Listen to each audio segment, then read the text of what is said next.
Hey guys, back here with another deck profile brought to us from my good friend and playtest partner Matt Smith. This was a cool deck idea. It was a cool take on a Blue Beetle aggro deck that I had not thought about, and so I really wanted to highlight it today because it was a really fun concept to play against, and he totally caught me off guard with it. So without further ado, starts off with 3 Blue Beetle here. Blue Beetle's in the deck to force out characters really fast. He generates a lot of MP for coming out. He's got a pretty decent stat line. He can perform almost everything that this deck has to perform. And really, he's there as your cheating tool. He lets you play, when he comes into play, you may play another character from your hand with a maximum rank of 5 or less, which is almost everybody in the deck. So he's really helpful. Next, to accompany the Blue Beetle, we play 3 Ras Al Ghul. Ras Al Ghul doesn't generate any MP himself, but he says when he comes into play, you can play a character from your discard pile with a maximum rank of 5 or less. So you can play Ras Al Ghul into Blue Beetle, into another character from your hand to completely fill up your board from 0.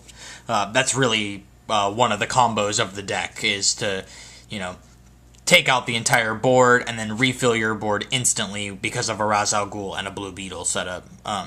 It really makes for some obnoxious attacking turns for your opponent to have to deal with. Next we play 3 Hawkman. Hawkman says when he comes into play, each player draws 2 cards.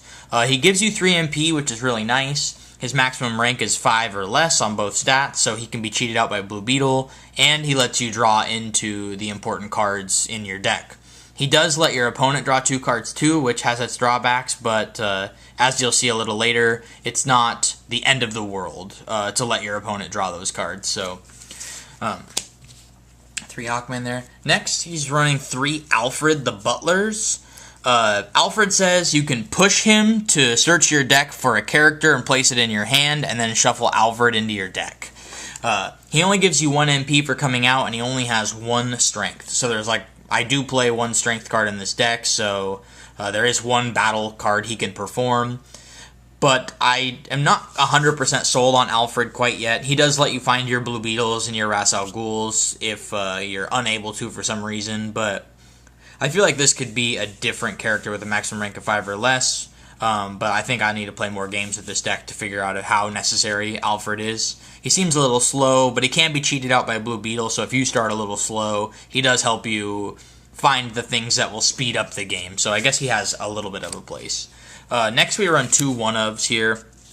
1 Apokolips, ruler of Darkseid, and 1 Deadman, Boston brand.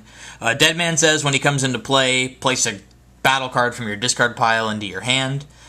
He's maximum rank 5 or less in both stats, so he can be cheated out by a Blue Beetle and just give you that second battle card, or you need your 3rd battle card to hopefully go for the kill or recycle more cards. A lot of the battle cards in this deck recycle themselves, so Deadman helps with that.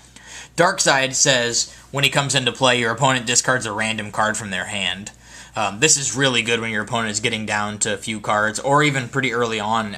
All the battle cards generate MP, so if you get to go first, or you're going second, and your opponent played a card or 2 and they only have 3 cards left, dropping a Darkseid early, shooting them down to even lower randomly can be really detrimental. I might even consider going up to 2 on this guy. He is really good. You don't want to play him after a Hawkman, but before a Hawkman is really good. Moving on to the battle cards here, play 3 Intelligence 2 Gorilla Grodd. This card gives you 1 MP for performing it. It says draw 2 cards, then place 1 card from your hand at the bottom of your deck.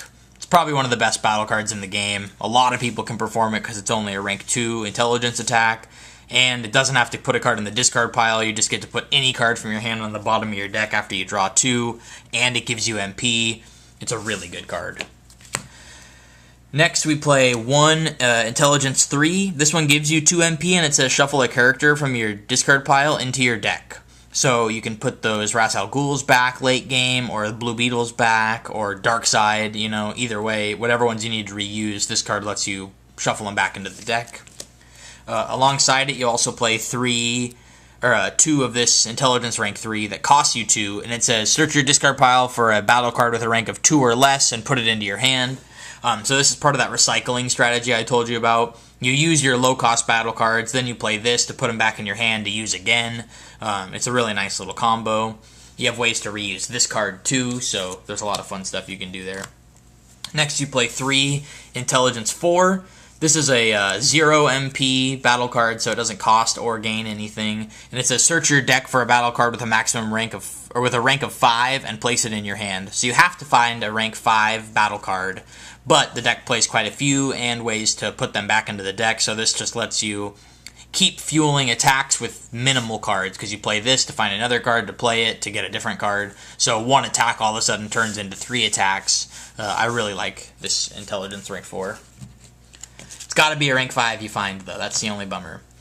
So for rank 5s, you have to play 2 of this Intelligence rank 5. It says search or shuffle a battle card from your discard pile into your deck. So this helps you reuse those Intelligence rank 3s that let you reuse the Strength 1s and the Intelligence 2s. You got a lot of recycling and reusing because of the battle card selection, and that's really important because this deck is drawing a lot of cards, attacking often, doing board wipes, and then filling the board back up, so having that is really nice.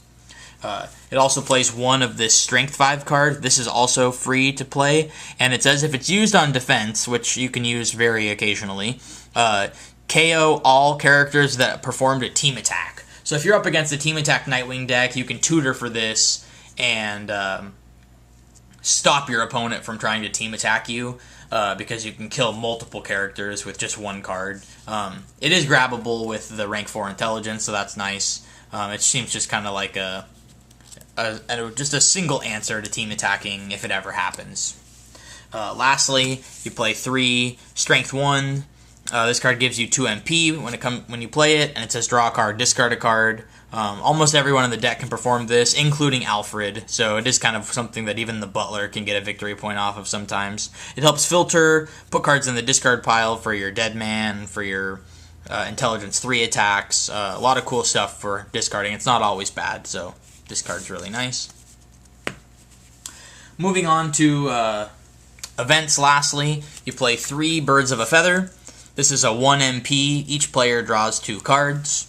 So it's going to draw cards for you and for your opponent, but you're not too worried about your opponent drawing the cards. You just need to make sure you see the cards that you want to see. That's the most important thing. Same thing applies to Hawkman. They both draw both of you guys cards, but it's really important that you get the cards that you need. Next it plays 2 Evil Parade. This is a 7 MP, big spender, but it says KO all characters. This is really nice because your deck cheats out characters fast and gets a lot of MP, so if your opponent slowly fills up the board and your guys are weaker or falling off, you play Evil Parade and instantly refill the board with a Ghul Blue Beetle into something else combo. Yeah, Evil Parade is just really detrimental. Wrath of God, if you've ever played Magic, it's really powerful. To go alongside Evil Parade, you play 3 Unexpected Turnaround. This card says return all characters to their owner's hand. So you can Blue Beetle, cheat out another character, Hawkman for example, draw 2 cards, your opponent draws 2 cards. You let your opponent go, you Unexpected Turnaround to return everything to their hand, play your Hawkman again, you guys both draw 3 cards, and then play this next event, which is Absence of Fear, which makes your opponent shuffle their hand into their deck and draw 5 cards. So if you've been paying attention to the cards I play, or that are played in the deck so far, you're playing Unexpected Turnaround to put cards from the board back into their hand, and you're making your opponent draw a bunch of cards so that you can draw cards for really good value, and then you make them shuffle all of them away to just go back down to 5 cards. So the stuff that they've tutored for, the characters, the battle cards, whatever, now they shuffle back into their deck and get random cards. So you just made them fill up their hand to 11 cards, and now you're at 11 cards too, and then you drop Absence of Fear, and they go down to 5 cards all of a sudden. This card lets you get full advantage out of the everybody draws cards, but only I get to use them kind of strategy. You are constantly refilling the board with characters after a board wipe, so being able to play Absence of Fear after you Unexpected Turnaround isn't too terrible because you're just going to beetle into something else, get all the MP you need, get rid of everything you just put in your opponent's hand, make them start fresh, and then you start the assault all over again.